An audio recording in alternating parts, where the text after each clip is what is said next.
Hi, Julie Jones from SSB Performance, Smarter, Stronger, Better Mindset Training. Here with this week's Mindset Made Simple Tip of the Week, brought to you by Game Day Sportswear.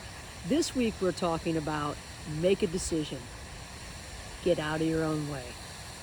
Raise your hand if you're an overthinker. I bet that most of you have your hands raised. And we overthink because we don't like uncertainty. When I was coaching, my assistant, our associate head coach, Julie Pratt, used to say, oh my gosh, you have to think about everything. And I would think about it, and we'd think about it, and think about it, and think about it. And she would want me to make a decision much more quickly than I was ready to. But we think about things, and then we think about them again, and then we think about them again. And I don't know about you, but I have thought myself out of good decisions in the past, whether it has been in performance or in other aspects of life, because when we're uncertain, we think to try to give ourselves more control. I was listening to a podcast the other day, and the guest made a point, and he said, we can do hard. If we know what hard entails, we're good. It's the uncertainty that we can't take. And I think back to my experience when I had breast cancer 20 years ago, and the hardest part was not knowing what to do or what was coming. Once I had a plan, I was in a much better place. I could decide, okay, this is what I know is going to happen today. I can take this, here we go. But it was that in between when I was trying to decide what to do. I just wanted someone to tell me what to do like I was a 5-year-old. That uncertainty was so painful. I think about what I've learned in this aspect of uncertainty as I've grown in watching my mom and her family. My grandfather, who I never knew, was an alcoholic. And interestingly enough, every single one of them, there were 5 of them, they read the end of the book before they got to the end. They had to know what was going to happen because they could not take a surprise. They could not take uncertainty. And I never could understand it until I heard a psychologist talking at one point saying, when you grow up in an uneasy situation, they didn't know whether my grandpa was going to come home drunk or whether they were going to have to go to church for the 4th time in the week because he was one or the other. That uncertainty made them grab on to anything that seemed certain because that upheaval was yuck. We don't like uncertainty. And here's the crazy thing. When we feel uncertain, we try to alleviate it by thinking more.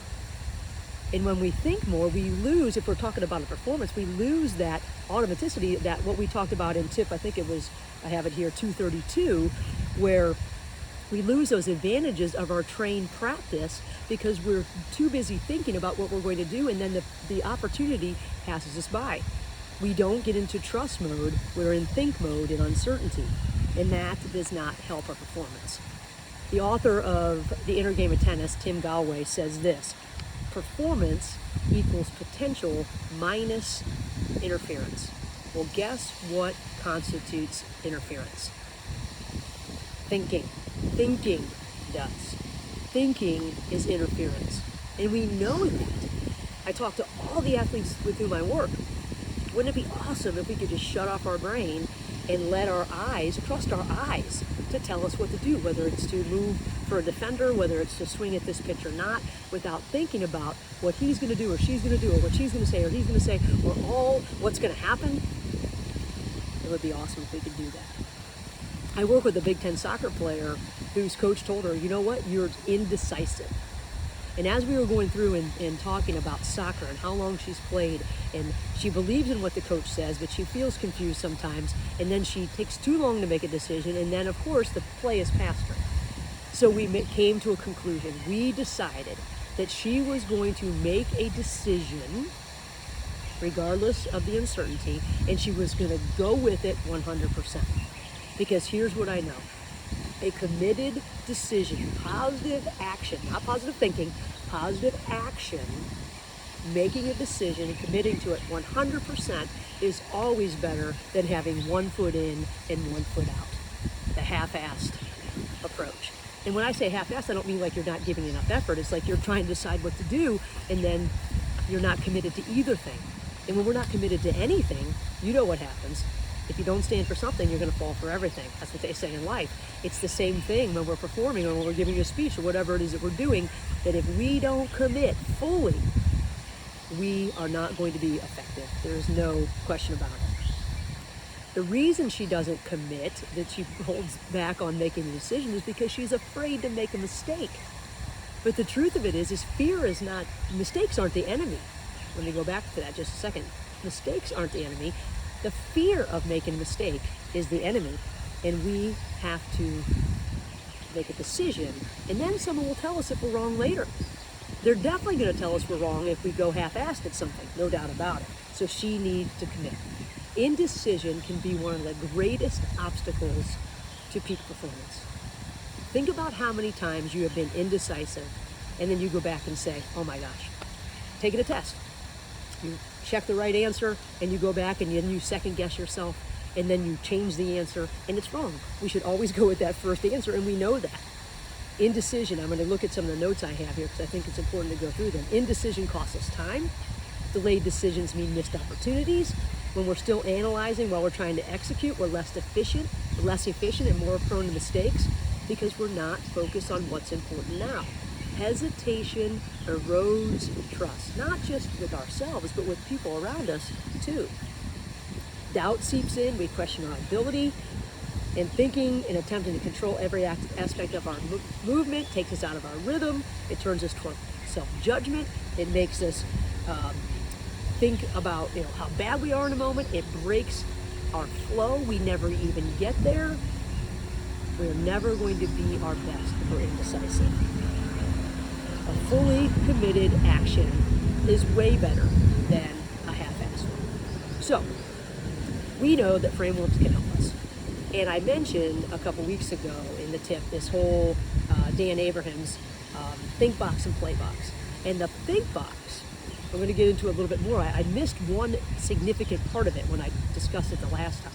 That think box is where we plan, we make our decisions, we know what we can do, we use our agency, we use our all of the things, all the information, all the variables that are out there. That's where we do our thinking. And then the play box is where we execute. No thinking, execute. No thinking, execute. We know what to do, but here's the key. We have to make a decision between those two boxes. If we have to adjust, we'll get to that in just a second, but what we know is that we've got to commit because our automated systems work. I thought about this the other day when I was playing catch with Jensen, my son, and he was mad because I threw a ball on it, tipped off his glove and hit him in the eyebrow, and I made him stay out there. And of course, now he's winging it at me, just winging it at me. And that's good because I'm like, oh my gosh, he really can throw hard. Maybe this is what we need to do all the time. But he threw one and it sailed up above my head and I jumped up to grab it. I didn't look at it. I should have looked at it, of course, but I came down with it. If I would have thought about jumping it, but I have thought about where it was, if I would have thought about all those different things, if I thought about whether I was going to come down and tear my ACL, if I would have thought about all these different things that could have gone through my head, I would have missed the ball. But I am well trained in catching balls. I've caught thousands and thousands and thousands of balls. So I trusted my eyes to predict where the ball was going to be. And sure enough, I got up. I was probably off the ground that much, but I was off the ground nonetheless. Pulled it down, and I throw it back to him, right? Automatic responses based on the variables in front of me. I didn't have to think anymore. I knew before he threw it that if he threw it, I knew what I was going to do, right? I was going to move here. I was going to catch the ball in the center of my body. I was going to do whatever those things are that I'm trained to do. But in the moment, there is no time to be thinking about it. And had I thought about it, even as I saw the ball, I knew it was going where it was going. If I would have thought about what I needed to do, I would have probably hurt myself. That's the point that we are in this stage of life with too much thinking. If we can stay in the play box without thinking, we're going to be better. But here's the secret. It's the decision line between the two that I didn't discuss the last time, where we make that commitment. I was talking about this with one of my teams, and it brought back a Sunday school song that we used to sing when I was a kid. And the song goes like this. I have decided to follow Jesus. And you say that a couple times. And then you say, no turning back. No turning back. The decision line is where we don't turn back. We have decided, we have thought about it, we have planned, we've taken all the variables that we can. We adjust when necessary because our eyes will tell us when to adjust, and we make the decision on our plan. We step over the line, we get into the play box, And then we let our automated trained systems help us adjust them. If we think in the play box, we have to step out. Maybe your play box is the box. They even make one for us in softball and baseball. For a pitcher, your play box or your think box is behind the rubber. As soon as you toe up that pitcher's plate, you are in the play box. Or as soon as you get the pitch on your watch, you are in the play box. No turning back, no turning back. But just like all good followers of any religion, at times we second guess ourselves and we do think. So if that's the case, you step back. You get back in the think box. You do what you need to do, and then you cross that line again. That line is the key. We have to commit. There is a time to think, and there is a time to trust. Because even if it's not perfect, a committed action will always outperform a half-committed one or any kind of hesitation. Our commitment to action shifts our focus to execution, away from judgment, away from what ifs, away from what he's going to think about what I'm doing and all those different things. It reminds us that we have agency. It reminds us in the think box that we can do all these things. We know what to do. The decision line is our choice. And that reminds us and gives us confidence that we know exactly what we're doing. In the podcast that I was listening to, it was Dr. Jonah Oliver, a sports psychologist. He said, what we really need to understand in these situations is that we're going to make mistakes. Sometimes what we do in the think box isn't enough. Maybe we didn't make the right decision. Or maybe when we got in the play box, we didn't just play, we thought. Or maybe we just got a bad variable. Or maybe we just got a bad jump. Or maybe whatever it was, mistakes are going to happen. But we try to control it so much that mistakes don't happen. They're normal. The more we try to avoid mistakes, the worse it gets. And we have to remember, this is what he says. All we need is an ordinary performance on a special day. What this means is that things are going to feel different than practice when we're in a competition. But what we need is to do what we do normally in practice, nothing more, nothing less, on a special day. So we think about what we've done to prepare, we make our decision, and we get in the play box. So what do? How does a simple framework go into play? And of course, it's simple, but it doesn't mean it's not easy. You define your boxes. Where is your think box? Maybe you need to make one. Environmentally, sometimes, right, we need to change our environment. So maybe as a fielder, or if you're on the pitch in soccer, there's a certain time when you can be in your think box, and then there's got to be a time when you're in your, my eyes are going to tell me where I need to go in space, where I need to get separation, where I need to, do these different things. But you have to define your boxes. Where's your think box? Where's your play box? And maybe you have to draw either a metaphorical line or a literally line in the sand that you are going to step over and say, I am now in my decision area, plain and simple. But like every other skill, this takes practice. So you've got to do this in practice, right? I've got a think box in practice. I've got a play box in practice. We talked about practicing to practice and practicing to perform. If we're great performers in practice, but if we're great at like little drills, but we can't practice to perform, then we're not going to be good. So think box, play box, and practice too. We have to be the same, very similar. An ordinary performance on a special day.